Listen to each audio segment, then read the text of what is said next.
Assalamualaikum warahmatullahi wabarakatuh. Teman-teman semua, ketemu lagi bersama Guru Umar Bakti dalam sebuah channel kelas P3K ya, yang akan memberikan informasi dan edukasi buat kalian semua yang pasti akan membuat kalian happy. Oke teman-teman, kali ini jangan lupa terus dukung channel kelas P3K dengan cara subscribe, aktifkan lonceng notifikasi, like, komen, dan share teman-teman. Oke teman-teman, kali ini kita akan membahas sebuah artikel ya dengan judul yang sangat bagus banget yang saat ini lagi panas-panasnya nih ya, yang ditulis oleh jpnn.com ya. Ya, apa sih judul artikelnya? Yuk kita simak ya. Dia menuliskan dengan judul Save R2 menggema, desak P3K paruh waktu tahap 1, ingatkan Menpan RB target 100 hari. Ada apa nih ya? Kita akan baca coba biar semakin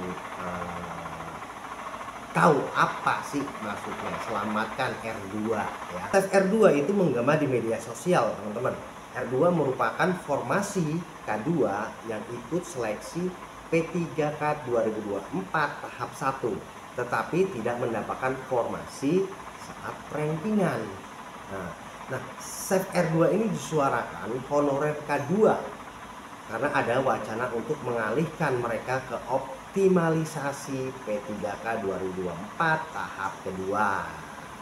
Nah, belasan tahun mengabdi menjadi penjaga sekolah ikut seleksi P3K 2024 tahap 1, tetapi malah tidak lulus alias tidak dapat formasi. Keluh itu keluh kesah itu oleh seorang honorer K2 di Kabupaten Kerinci ya, yang bernama Rijal ya kan. Dia mengatakan awalnya sangat berharap bisa lulus P3K penuh waktu, namun faktanya malah tidak jelas nasibnya. Rijal menyampaikan daripada tidak dapat informasi lebih baik menjadi P3K paruh waktu. Sayangnya, teman-teman, janji pemerintah untuk mengalihkan mereka ke paruh waktu belum terrealisasi. Mana janjinya 1,7 juta honorer database dapat NIP PPK paruh waktu maupun penuh waktu ujarnya. Nah, ini menurut Rizal ya, yang pada saat itu dia sebagai penjaga sekolah. Namun Dewan Pembina Honorer K2 Teknis Administrasi Nurbaiti juga menghimbau pemerintah untuk mendahulukan honorer K2 pada pengangkatan P3K tahun 2024 tahap 1 teman-teman ya kan? Itu himbauan ya yang diinginkan. Nah, R2 tanpa L dialihkan ke optimalisasi yang baru digulirkan pertengahan tahun. Dia beralasan banyak honorer K2 yang usia kritis yakni 56 tahun. Jika menunggu optimalisasi, otomatis mereka baru diangkat tahun 2026. Keburu mereka pensiun dan ini tidak adil bagi honorer K2 ya kan? Dia berharap pemerintah mengingat R2 yang merupakan utang janji bertahun-tahun tidak bisa diselesaikan dua. Itu karena program terus menerus memasukkan honor dengan berbagai kategori.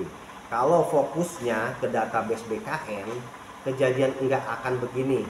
Nah, ini 1,1 juta formasi P3K 2024 diperebutkan honorer database dan non database. Keadilannya di mana? Nah, itu tegasnya yang tadi disampaikan oleh Nurbaiti ya kan.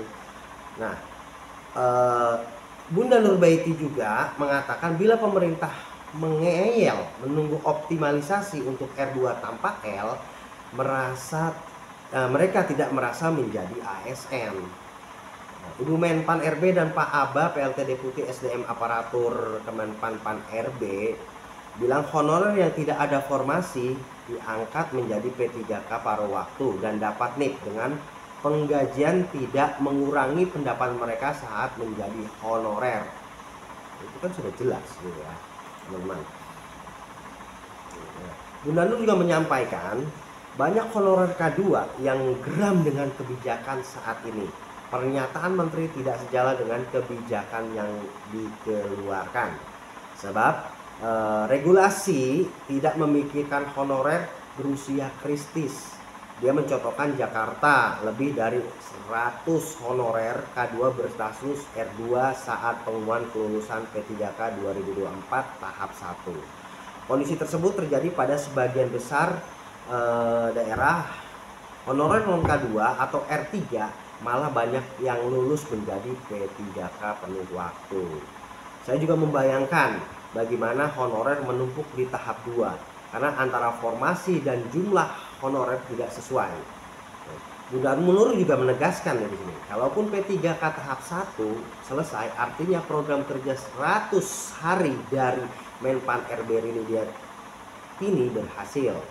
Dia juga menyampaikan ancaman putusan hubungan kerja mengintai R2 ini lantaran daerah-daerah tidak menganggarkan lagi gaji honorer pada 2025. Padahal sudah ada surat edaran Menpan RB ini agar tetap menyediakan anggarannya. Nah, di sini korban mulai berjatuhan loh. Honor K2 usia 56 tahun, status R2 diberhentikan, tidak diperpanjang kontrak kerjanya karena dianggap tidak lulus dan usia tidak produktif. Saking stres dibawa pikiran terus stroke dan akhirnya meninggal. Kenapa ya pemerintah nggak berpikir kayak begitu efeknya, katanya ya, kata Bu Nurbaiti ini. Nah, itulah tadi sekilas yang sudah saya sampaikan kepada teman-teman, artikel yang ditulis oleh jpnn.com. Untuk itu dukung terus channel ini biar semakin berkembang dan memberikan informasi dan edukasi buat teman-teman semuanya ya. Terima kasih. Assalamualaikum warahmatullahi wabarakatuh.